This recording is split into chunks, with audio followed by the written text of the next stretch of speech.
क्या आप जानते हैं कि जो इंटरनेट हम इस्तेमाल करते हैं वो पूरे इंटरनेट का सिर्फ 4% है। जी हाँ, सिर्फ 4%।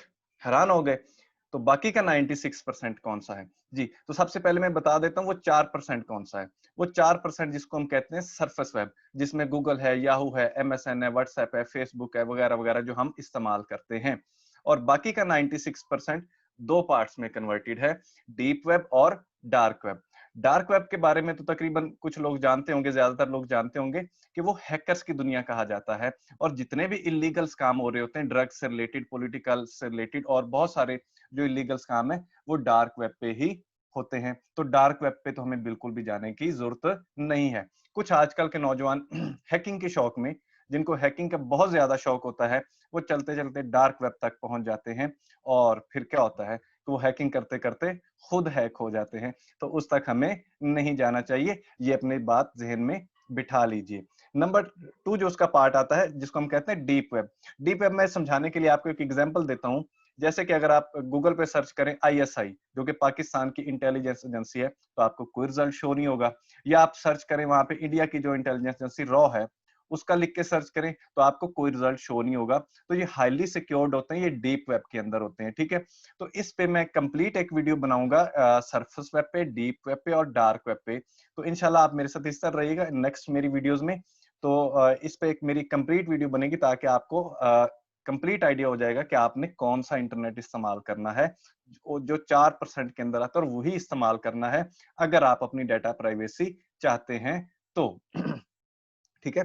तो अब हम चलते हैं जी अपने मेन टॉपिक की तरफ, जो हमारा आज का टॉपिक है। जी, आप ये भी जानते होंगे कि कुछ ऐसी कंपनीज मौजूद हैं इस दुनिया में, आज की दुनिया में, जिन कंपनीज को हम कहते हैं डाटा ब्रोकर्स। वो डाटा ब्रोकर्स कंपनीज क्या करती हैं? वो आपका डाटा कलेक्ट करती हैं, उसको, आपके डाटे को बाय भी करती हैं, और फिर उस डाटे को आगे सेल करती हैं। ठीक है। और मैं थोड़ा सा उस कंपनीज के बारे में आपको बता देता हूं। आप गूगल पे जाइए और गूगल पे जाके लिखें मोस्ट पॉपुलर डाटा ब्रोकर्स। ठीक है। तो ये देखिए, ये मेरे पास गूगल ने data brokers in the United state include, ये उनके नाम है। ठीक है, ये कंपनी है, ये भी कंपनी है, और ये भी कंपनी है। अब ये कंपनीज क्या करती हैं? अब ये इन्होंने कहा हुआ जी, claims to have file on 10% of the world population. ये कंपनीज क्लेम करती हैं कि दुनिया की जितनी आबादी उसके 10% का कंप्लीट इंफॉर्मेशन हमारे पास मौजूद है, और हर इंफॉर्मेशन के 500 एस्पेक्ट्स हैं हमारे पास। मीन कि अगर एक बंदे को उनके पास डाटा है, तो 500 एस्पेक्ट्स उनके पास डाटा मौजूद है। तो ये भी बात अपने ज़हन में रख लीजिए कि हमें इन डाटा ब्रोकर्स कंपनी से बचना है। कैसे बचना है? सारी इंफॉर्मेशन इंशाल्लाह मैं आपको स्टेप बाय स्टेप देता जाऊंगा, तो मेरे साथ इसी तरह से आप चलते रहिएगा जी। तो देखें जी, सबसे पहली बात तो हम करते हैं कि प्राइवेसी कंसर्न्स क्यों होते हैं। प्राइवेसी कंसर्न, सबसे पहली बात तो ये कि मैस कलेक्शन ऑफ डाटा की वजह से होते हैं। आजकल आपको पता है कंप्यूटराइज्ड दौर है, तो उससे उसमें मैस कलेक्शन ऑफ डाटा बहुत ज्यादा हो रहा होता है। तो हम डाटा देते एक्चुअली कहाँ कहाँ? देखें जी, सपोज दैट बर्थ के टाइम हॉस्पिटल में हम अपना डाटा दे रहे होते हैं, ठीक है। बच्चे के एडमिशन के टाइम स्कूल में हम अपना डाटा दे रहे होते हैं। उसके अलावा नादरा के पास हमारी पूरी फैमिली इंफॉर्मेशन मौजूद होती है। उसके अलावा जो ईमेल सर्विस प्रोवाइडर है, जैसे कि जीमेल है, याहू है, और जब इन पे हम अपना अकाउंट बनाते हैं तो इनको हम अपनी इंफॉर्मेशन देते हैं। उसके बाद जो सोशल नेटवर्किंग वेबसाइट है, जैसे कि फेसबुक है, ट्विटर है, इंस्टाग्राम है, और बहुत सारी सोशल नेटवर्किंग वेबसाइट हैं, इन पे हम अपनी कंप्लीट इंफॉर्मेशन देते हैं। ठीक है। मैं ये नहीं कह रहा कि ये सारी की सारी जितने भी आपका डाटा ब्रोकर्स हैं और आपके डाटा को प्राइवेसी को लीक करती हैं, बट इन्हीं के अंदर ही कुछ ऐसी कंपनीज मौजूद होती हैं जो कि डाटा ब्रोकर्स का काम भी कर रही होती है और हमारी प्राइवेसी को नुकसान पहुंचा रही होती हैं। तो हमें इनसे बचना चाहिए। ठीक। और ये जो कंपनीज हैं जिनका मैं नाम ले रहा हूँ डाटा ब्रोकर्स, ये कुछ ऐसी कंपनीज हैं जो सिर्फ आपके नाम, आपके एड्रेस, और जो बेसिक इंफॉर्मेशन है उसके बारे में आपसे तरसरी होती हैं।